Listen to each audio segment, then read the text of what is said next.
a rather indispensable 3-minute video about is claymation doing the filming outdoors a good idea, and is it a bad idea? So here's the thing. The whole point of having not even controlled climate, or helps for you, the anime at least, human-wise. The point of controlled lighting, not even just for quality content, but for even videos that happen to know that they cannot afford to have distracting lighting, even between individual like still frames, is that at least when you have a controlled atmosphere environment where you know the lighting is going to be the same between still images, especially if you decide to make like cool lighting as a strategy instead of warm lighting. Some people, many animators are veteran about that kind of advice because they know what they're talking about, and I believe them.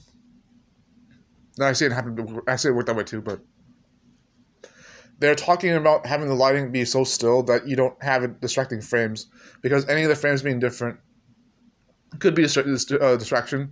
It could be a mistake on that distraction, so you make sure you edit those anyways.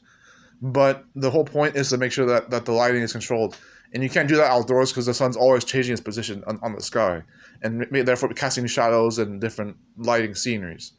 So, if assuming that you're outdoors and nothing is exposed in the sky in front of it, then the sky will expose the sun to you, and the sun will be moving the whole day faster than you can animate. And even as slow as you think the sun is, you're slower as an animator for stop motion. But that being said, is there a reason to do outside? I think there are a couple of good reasons to animate outside, even on a creative level. The first reason is that you can animate a chaotic scene where the scenery is changing quickly, like what you do see in those skyscapes and people in urban environment, people's walking across the sidewalk and the streets and the cars. Not just that kind of creativity, but something similar to that in one way, like where you can animate that and the sun's changing really quickly as a per allusion to the animation. But you do that and take that to your advantage, and you make it look like a chaotic environment where it's like chaos land or something, and it just has quick frames outdoors the whole time when you're literally outdoors.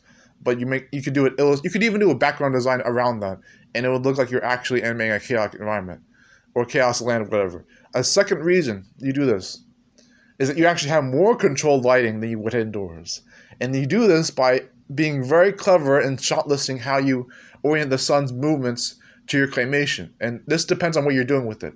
But if that gives you an advantage that not even the indoors will give you, then it's up to your creativity and your expertise and your timing to figure that out. I don't even know how to explain that in my own words, what that would be like, but imagine if the sun moved at a certain angle right when your whole shot list was about to aim for a certain scene, and the lighting was just perfect, more perfecter than it would be in an indoors controlled lighting with cool lights and the right timing for every single still image. No.